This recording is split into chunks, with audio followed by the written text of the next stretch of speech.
Letup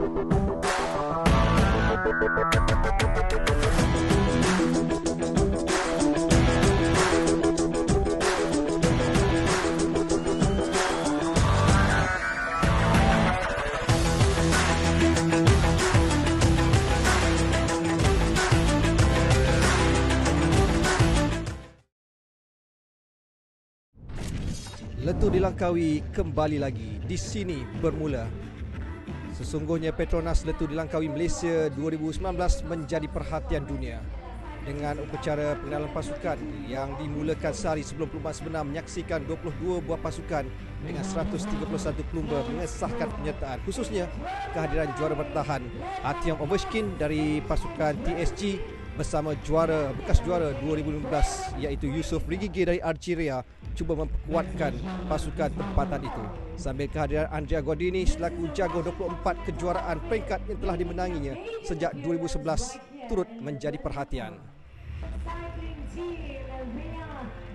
Kehadiran 4 pasukan Pro Continental dan juga 16 pasukan Continental berserta 2 pasukan kebangsaan Malaysia dan juga Jepun akan menjadikan impak berbeza pada kejuaraan edisi ke-24 kali ini. Antara yang menjadi perhatian ialah pasukan Androni Giocattoli yang seringkali memberi pendekatan berbeza dalam setiap kejohanan Letup di Langkawi ini sejak ia mula diperkenalkan. Begitu juga dengan beberapa pasukan lain yang turut mewarnai dan dijangka mampu untuk menguasai perlumbaan kali ini. Kehadiran Yang Berhormat Perdana Menteri Malaysia Tun Dr. Mahathir Mohamad pastinya memberikan impak yang cukup besar kerana beliaulah pencetus idea untuk Letup di Langkawi sejak 1986.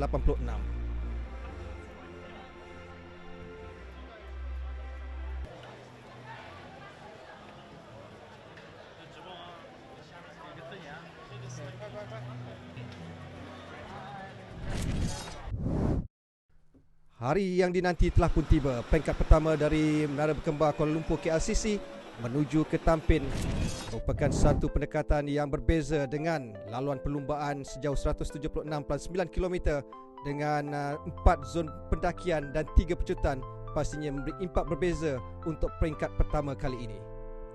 Antara tumpuan pastinya terarah kepada pelumba-pelumba pecut. Namun begitu, pelumba-pelumba bukit dijangka akan terus melakukan attack lebih awal bagi memastikan kejuaraan peringkat pertama mampu mereka capai. Sekali lagi kehadiran Yang Amat Berhormat Tun Dr. Mahathir Mohamad pastinya terus menceriakan Letup di Langkawi edisi ke-24 kali ini. Petronas pastinya memberi impak yang cukup baik dalam arena berbasikal negara selepas sukan pemotoran. Dan pastinya antara pasukan-pasukan menjadi tumpuan antaranya ialah pasukan Androni Giocattoli, begitu juga dengan Bardiani CSF. Begitu tidak ketinggalan ialah pasukan Neri Sotoli Saleh Italia KTM dan juga pasukan Gazprom Roosevelt, antara pasukan 4 Pro Continental yang pastinya menjadi perhatian. 131 pelumba bersedia di permulaan, di mana di sini mereka akan berkayuh secara santai 67 km sebelum dilepaskan tepat jam 12.30 hari oleh Yang Berhormat Perdana Menteri Malaysia. 67 km adalah kayuhan santai, di mana di sini para pelumba akan cuba untuk melihat siapakah pesaing masing-masing sebelum mereka memulakan kayuhan sebenar selepas jarak 6.7 km itu. Antara tumpuan pastinya terarah kepada Andrea Godini, jago 24 peringkat sebelum ini. Begitu juga dengan jago-jago muda yang pastinya akan cuba memberikan perhatian dan juga mendapatkan pengalaman yang cukup berharga untuk memastikan sasaran mereka khususnya dalam menentukan hala tuju pasukan masing-masing dapat ditentukan bermula pada peringkat yang pertama ini. Sebaik saja bermula menyaksikan bagaimana para pelumba masih lagi mengekalkan rentak kayuhan mereka sebelum mereka dilepaskan di Jalan Lok Yu.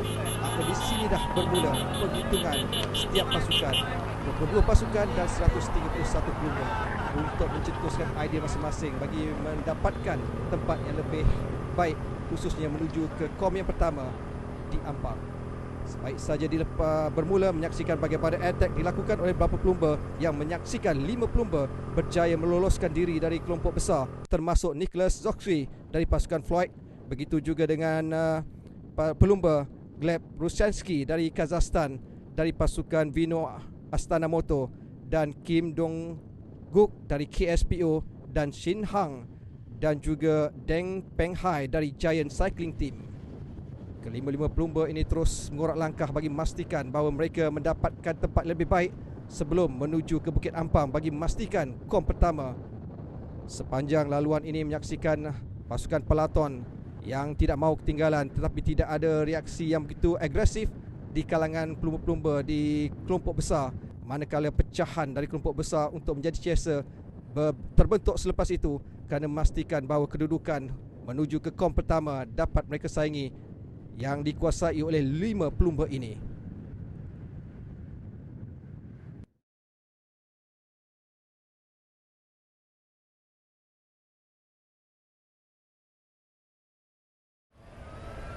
Sambil itu kelihatan kelompok peloton tidak banyak reaksi yang begitu agresif, melainkan 9 pelumba yang berjaya membentuk kumpulan pendesak yang diterajui oleh Joseph Rumek dari Androni Giocattoli.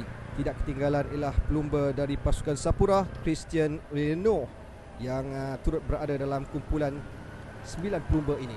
Jadi inilah antara pasukan yang berjangka mampu untuk menyaingi, khususnya menuju ke pendakian yang pertama di Bukit Ampang.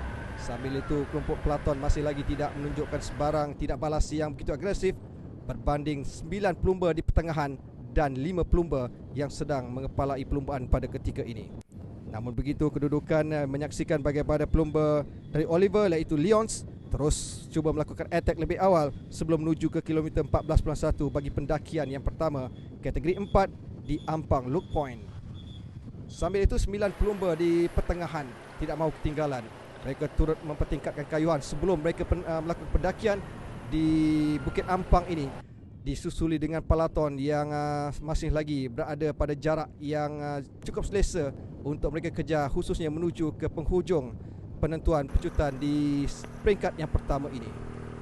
Laluan di Bukit Ampang menyaksikan para pelumba terus mengekalkan kayuhan dalam kelompok peloton. Dengan jelas beberapa pelumba cuba melakukan attack di bahagian hadapan, manakala kebanyakan pelumba termasuk Andrea Gordini berada di pertengahan antara pelumba yang menjadi perhatian untuk peringkat yang pertama.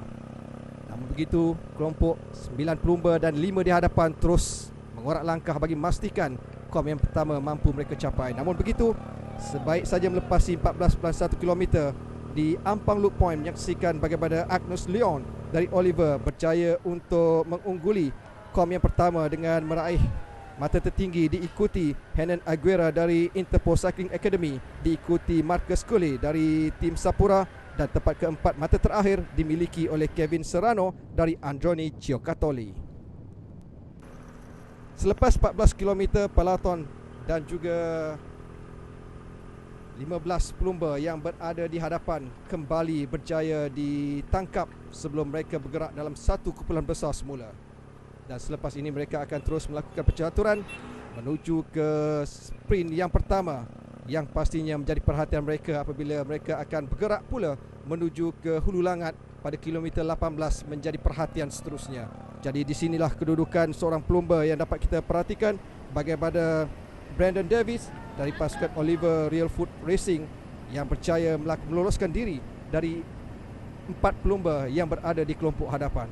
Jelas penguasaan yang dipamerkan oleh pelumba ini menunjukkan kesungguhannya bagi mendapatkan mata tertinggi untuk sprint yang pertama di Pekan Batu 18. Sambil respon dari kelompok peloton tidak banyak berbanding beberapa pelumba yang turut cuba mengintai peluang 3 lagi tempat untuk mengisi mata dalam sprint yang pertama di Batu 18 Hulu Langat. Namun begitu, pelumba dari Oliver iaitu Brandon Davis berjaya untuk memungut mata tertinggi, 5 mata tertinggi, disertai 3 saat bonus selaku pendahulu ataupun pemenang di tempat pertama di sprint yang pertama, diikuti Agnes Leon dari Oliver rakan sepasukan dan Huang Son Yong dari KSPO di tempat ketiga, manakala mata terakhir satu mata dimiliki oleh Marcus Cully dari pasukan Sapura.